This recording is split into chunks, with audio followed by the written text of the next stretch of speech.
Yo, what's up mga bahay? So yun, ang pag-uusapan natin for today, itong tank na to. And marami din kasi nag-ask kung ano yung mga ginamit ko sa escape na to. Tara, pag-usapan natin. Ayan siya mga bahay. Then, tinatawag ko tong bushland. May tinawag na kasi akong Grand Canyon before sa first na tank style na medyo katulad nito. Kaya tinawag ko ngayon dito is bushland. Ayan siya. Then, ang first na pag-uusapan natin is yung lights. Ayan, butterfly lights ang ginamit ko. Same sa ginamit ko dito sa bonsai.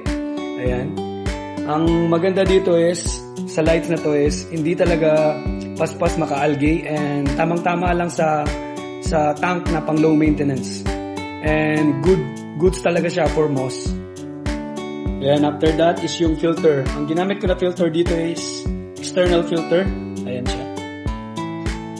Then, pwede din kayong gumamit ng mga hang-on-back filter, kahit yung saktong laki lang. Ayan, pakita natin sa screen. Ayan, yung XP09, same yan. Pero pwede rin kayong makakita ng ibang mga filter na ibang brand. And then, ang next na pag-uusapan natin is yung mga stones. Ayan, slate stones ang ginamit ko. Ayan, pakita natin sa screen yung slate stones. Then, gumamit ako ng glue for stones. Ayan, pakita din natin sa screen. Then, ang pagdikit pala nito is gumamit ako ng cotton sa middle, sa gitna nila. Ayan, yung may moss dito. Naglagay ako ng cotton, then nilagyan ko ng glue para dumikit sila.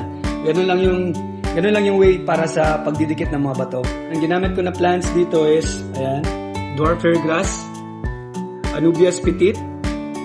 Then, gumamit ako ng Pinyatifida. And nabuhay naman siya. And Eriocalum Vietnam. Weeping moss. Ayan, weeping moss yung mga nasa taas. Ayan, weeping moss yan. Ayan, weeping moss. Gumamit din ako ng peacock moss. Ayan, ang ganda niya tignan. Ayan, peacock moss. Then, gumamit din ako ng flame moss dito sa likod. Pero hindi pa siya masyadong nag-a-adjust. Ang dwarf hair grass, ayan, ititrim ko pa yan kasi medyo tumataas na sila. And sa background ko naman is, ayan, tumataas na rin yung pearlweed. Then, gumamit din ako ng tripartita. Ayan, same din sa kabilang side.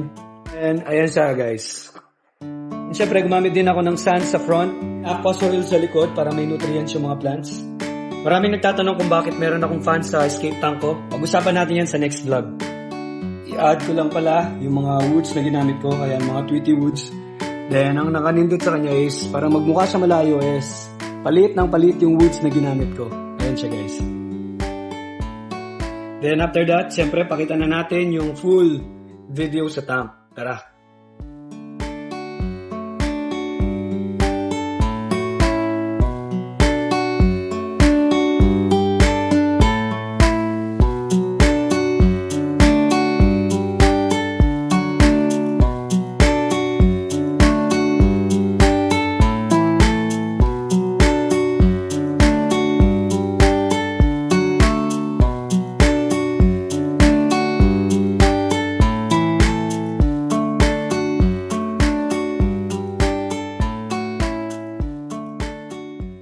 So yung mga bahay, yun lang for today's vlog. Ayan siya guys. Thank you for watching.